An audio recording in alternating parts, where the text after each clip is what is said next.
జాతీయ రాజకీయాలలో ఒకటే చర్చ నడుస్తుందండి. మన తెలంగాణలోనేమో ఈ నిషేధిత భూముల జాబితా 22A పెండింగ్ భూముల మీద, రెండోది జాతీయ రాజకీయాలనేమో వందే మాతరం మీద.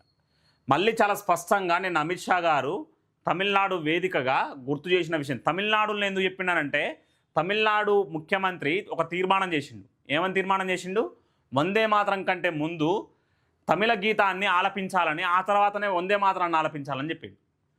ఇక్కడ ప్రతి ఒక్కరు గుర్తుపెట్టుకోవాలి, దేశం కోసం పనిచేసే ఏ ఒక్క వ్యక్తి అయినా nation first party next self last అనే సిద్ధాంతాన్ని నమ్మాలి. అట్లా నమ్మని పక్షంలో అలాంటి వ్యక్తులు ఈ దేశంలో ఉండకూడదు. వెళ్ళిపోండి మీరు. మీ వల్ల దేశానికి సమాజానికి ఎటువంటి ఉపయోగం లేదు. అయితే మొన్న 15 ఆగస్టు రోజు 15వ తారీఖు నాడు స్వతంత్ర దినోత్సవం రోజు సోనియా గాంధీ, మల్లికార్జున ఖార్గే, రాహుల్ గాంధీ ప్రత్యక్షంగా మీడియా ఉందని గ్రహించకుండా వందే మాతరాన్ని అగౌరవపరిచేటట్టు, అవమానించేటట్లు ప్రవర్తించారు సోనియా గాంధీ, మల్లికార్జున ఖార్గే, రాహుల్ గాంధీ. అలాంటి వ్యక్తులు ఈరోజు దేశంలో ఉండడానికి అర్హులా? వాళ్ళని దృష్టిలో పెట్టుకొని వాళ్ళు మొన్న ఒక సిడబ్ల్యూసి కాంగ్రెస్ వర్కింగ్ కమిటీ ఒక తీర్మానం చేసింది. వందే మాతరంలో మొదటి 2 చరణాలని పాడతాం, మిగిలిన చరణాలని పాడమని స్పష్టీకరణ చేసింది, తీర్మానం చేసింది. కొంచెమన్నా సిగ్గుండాలి. అంటే ఈరోజు కాంగ్రెస్ పార్టీ దేశంలోని చట్టానికి వ్యతిరేకంగా పనిచేస్తుంది, వందే మాతరానికి ఎగనెస్ట్గా పనిచేస్తుంది. వందే మాతరానికి ఎగనెస్ట్గా పనిచేయడం అంటే దాని అర్థం ఏంది?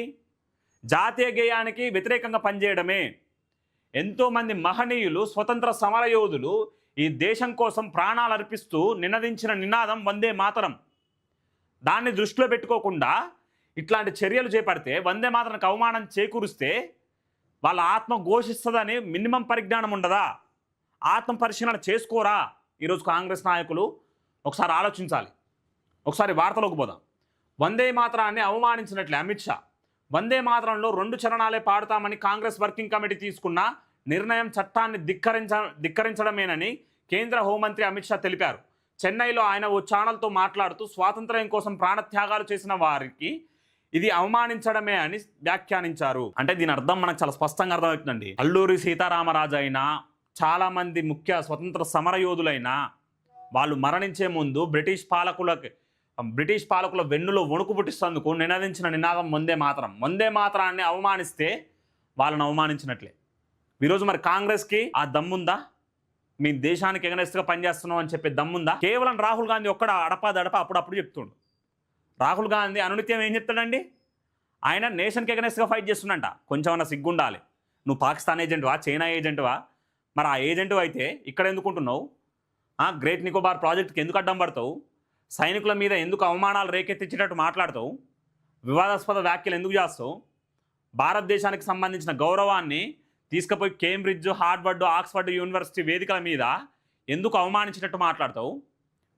కొంచెమన్నా సిగ్గు బుద్ధి ఉంటే అట్లాంటి మాటలు మాట్లాడరు. 1937లో అప్పట్లో ముస్లింలను ఆకట్టుకునేందుకే కాంగ్రెస్ పార్టీ వందే మాతరం గీతాన్ని 2 భాగాలుగా విభజించిందని తెలిపారు. ఆ రోజు కాంగ్రెస్ పార్టీ ఎవరి ఆధీనంలో ఉంది? నెహ్రూ ఆధీనంలోనే ఉంది కదా. కొంతమంది ముస్లిం సింపథైజర్ల ఆధీనంలో ఆ రోజు కాంగ్రెస్ పార్టీ ఉండి 1937లో ఆ తీర్మానం చేశారు. హిందూ దేశంలో ఈ హిందూ భూమి మీద లక్ష్మీదేవిని, సరస్వతీదేవిని కీర్తించి ఆ పాటను ఆలపిస్తే తప్ప కొంచెమైనా సిగ్గుండాలి కాంగ్రెస్ ఇప్పుడున్న నాయకులకి. ఈ తప్పిదాన్ని మోదీ ప్రభుత్వం సరిదిద్ది మొత్తం గీతాన్ని చట్టపరమైన గుర్తింపు తెచ్చిందన్నారు.